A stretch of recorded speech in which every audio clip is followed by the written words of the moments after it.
Hello guys, welcome back to my channel Priya talks. ఈమె ఈ information అంతా ఎలా గ్యాదర్ చేసింది, కానీ ఇదంతా పోలీసులకు చెప్పలేదు. ఒకవేళ అలా చెప్పుంటే నేను చాలా ఈజీగా వాళ్ళకి దొరికిపోయేవాడిని. ఈమెను చంపడం తప్ప నాకు మరో దారి లేదు అని లైట్ మనసులో అనుకుని ఆమెతో మాటలు కలుపుతూ ఆమె చెప్పేది రాసుకుంటున్నట్టు నటిస్తూ తన దగ్గరున్న డెత్ నోట్ పేపర్ లో ఆమె పేరుని ఆమె ఎలా చనిపోవాలో కూడా రాస్తాడు. అప్పుడు రియుక్ నవ్వుతాడు. రియుక్ ఎందుకు నవ్వుతున్నాడు లైట్ కి అర్థం అవ్వదు. ఈ ఇన్ఫర్మేషన్ సరిపోతుంది, దీన్ని నేను మా ఫాదర్ కి ఇస్తాను అని లైట్ అంటాడు. దానికి తను ఇలా అంటుంది, ఇది నేనే స్వయంగా ఇవ్వాలి, కానీ నేను మిమ్మల్ని నమ్మి ఈ ఇన్ఫర్మేషన్ ఇస్తున్నాను. వీలైనంత త్వరగా ఇన్వెస్టిగేషన్ పూర్తయితే బాగుంటుంది అని అంటుంది. లైట్ తను కౌంట్ డౌన్ స్టార్ట్ చేసి తను ఏదైతే రాశాడో అదే విధంగా ఆమె చనిపోవడం చూడాలి అని అనుకుంటాడు. ఆమె ఆ టైం పూర్తయినా కానీ చనిపోదు.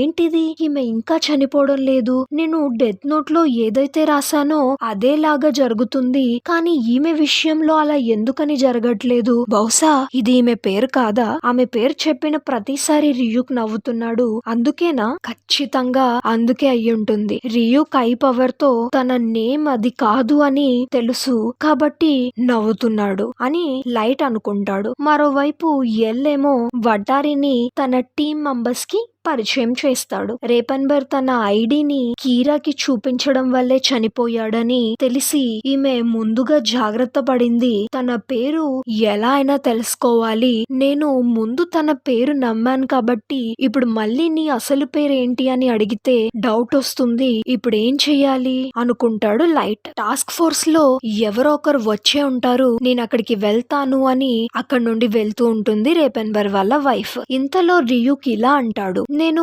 ఇచ్చిన ఆఫర్ ఇంకా అలానే ఉంది లైట్, ఒకవేళ కావాలి అంటే నువ్వు నా ఐ పవర్ ని తీసుకోవచ్చు అని. అప్పుడు లైట్ అంటాడు, లేదు, ఒకరి పేరు తెలుసుకోవడం కోసం నా హాఫ్ లైఫ్ నేను నీకు ఇవ్వను, నేనే ఏదోలా తెలుసుకుంటాను అని. అప్పుడు రియుక్, ఆమె వెళ్ళిపోతుంది, ఇప్పుడు ఏం చేస్తావు అని అంటాడు. లైట్ ఇలా అనుకుంటాడు, ఇప్పుడు ఈమె పోలీసుల్ని కలిసిందంటే అంతా చెప్పేస్తుంది, అప్పుడు రేపన్బర్ ఇన్వెస్టిగేట్ చేసిన వాళ్ళలో నా పేరు కూడా ఉంటుంది, కాబట్టి నన్ను పట్టుకోవడం వాళ్ళకి చాలా ఈజీ అయిపోతుంది. ఇంకా నాకు టైం లేదు, ఈమె హెడ్ క్వార్టర్స్ వెళ్ళడానికి ఇంకా 3 minutes మాత్రమే ఉంది, ఈలోగా తన పేరు ఎలా అయినా తెలుసుకోవాలి అని వెంటనే చంపేయాలి అని మనసులో లైట్ అనుకుంటాడు.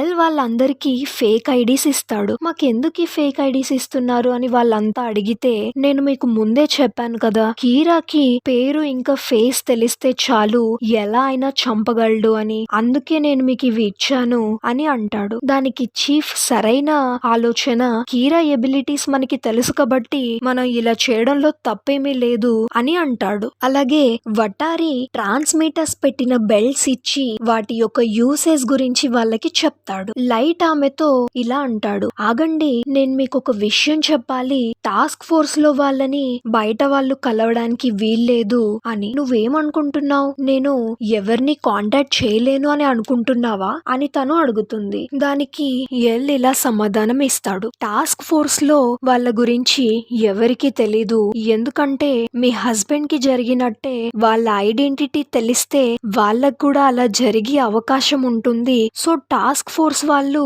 మిమ్మల్ని డైరెక్ట్ గా కలవడానికి మాట్లాడడానికి అలో చెయ్యరు. ఓ అవునా, ఇదంతా సీక్రెట్ అయినప్పుడు మరి నీకెలా తెలిసింది అని తను అడుగుతుంది. దానికి లైట్ ఇలా అంటాడు, నాకు వేరే దారి లేదు, ఇంకా చెప్పాల్సిందే అని.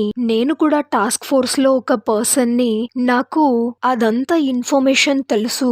ఎల్లే ఈ టాస్క్ ఫోర్స్ ని ఇప్పుడు లీడ్ చేస్తున్నాడు. ముందు ఎవరైతే టాస్క్ ఫోర్స్ లో పని చేసేవారో వాళ్ళంతా కీరాకి భయపడి రిజైన్ చేసి వెళ్లిపోయారు. ఎవరైతే ధైర్యంగా ముందుకొచ్చారో వాళ్ళని మాత్రమే ఎల్ టాస్క్ ఫోర్స్ లో చేర్చుకున్నాడు. నేను ఇప్పుడు హై స్కూల్ స్టూడెంట్ ని, ఇంతకు ముందు కూడా నేను చాలా కేసులు డీల్ చేశాను అని ఇలాగే కన్వర్జేషన్ కంటిన్యూ చేసి టైం వచ్చినప్పుడు తన పేరు తెలుసుకోవాలి అని అనుకుంటాడు. ఇదంతా నాకు చెప్పినందుకు థ్యాంక్స్, నా ప్రయత్నం నేను చేస్తాను అని వెళ్తుంది. ఒకవైపు హెడ్ క్వార్టర్స్ లో ఎవరు లేరని ఒక ఆఫీసర్ ని వెళ్ళమని చెప్తాడు ఎల్. లైట్ తనని ఆపడానికి ప్రయత్నిస్తూ ఉంటాడు. నువ్వు చెప్పేది కరెక్టే అయ్యుండొచ్చు, కానీ డైరెక్ట్ గా నేను ఎల్ తోనే మాట్లాడతాను, ఎందుకంటే 3 months బ్యాక్ నేను FBI ఆఫీసర్ గా పనిచేశాను చేశాను అని తను చెప్తుంది. అప్పుడు లైట్ ఇలా అనుకుంటాడు, ఇదేదో నాకు ఉపయోగపడేలా ఉంది అని అనుకుని, నేను ముందే అనుకున్నాను, ఎందుకంటే మీ డిటెక్టివ్ స్కిల్స్ చాలా అద్భుతంగా ఉన్నాయి, నేను మీ దగ్గర నుంచి చాలా నేర్చుకోవాలి అని అంటాడు. నేను టాస్క్ ఫోర్స్ లో వాళ్ళని కానీ పోలీస్ వాళ్ళని కానీ ఎవరిని నమ్మదలుచుకోలేదు, కేవలం ఎల్ ని మాత్రమే నమ్ముతాను అని అంటుంది రేపెన్బర్ వాళ్ళ వైఫ్.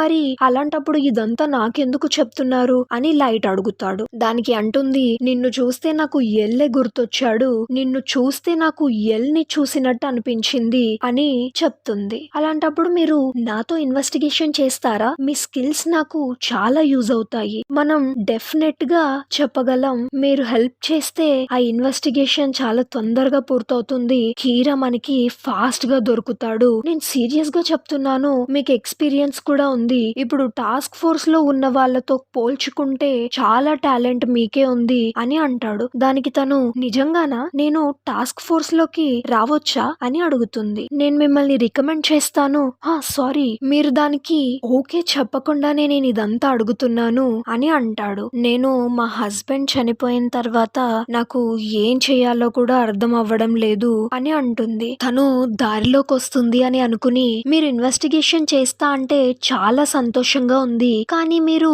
చాలా యంగ్ బ్యూటీ విత్ బ్రెయిన్, మీరు మీ లైఫ్ ని రిస్క్ లో పెట్టడం అంత మంచిది కాదేమో అని అంటాడు. నాకింకా కోల్పోవడానికి ఏమీ లేదు, సో నేను కీరాని ఎలా అయినా పట్టుకోవాలి అని అంటుంది. ప్లీజ్ మీతో పాటు ఇన్వెస్టిగేషన్ చేయడానికి నాకు ఒక ఛాన్స్ ఇవ్వండి అని తను చెప్తుంది. మనం కలిసి ఇన్వెస్టిగేషన్ చేసే ముందు నేను మీ వివరాలు తెలుసుకోవాలి అనుకుంటున్నాను అని లైట్ అంటాడు. దానికి తను, క్షమించండి, నేను ఇంతకు ముందు చెప్పిన పేరు నాది కాదు అని తన పాకెట్ లో నుండి తన లైసెన్స్ ని తీసి లైట్ కి ఇచ్చేస్తుంది. లైట్ తన పేరుని ఆ డెత్ నోట్ లో రాసేస్తాడు. మీరు ఏమీ అనుకోపోతే మిమ్మల్ని ఒకటి అడగొచ్చా అని తను అడుగుతుంది.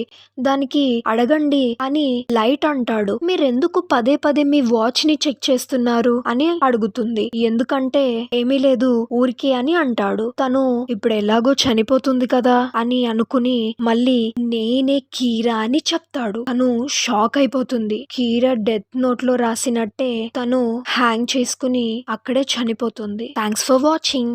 మరిన్ని ట్విస్టులతో నెక్స్ట్ ఎపిసోడ్ లో కలుద్దాం. Until then bye.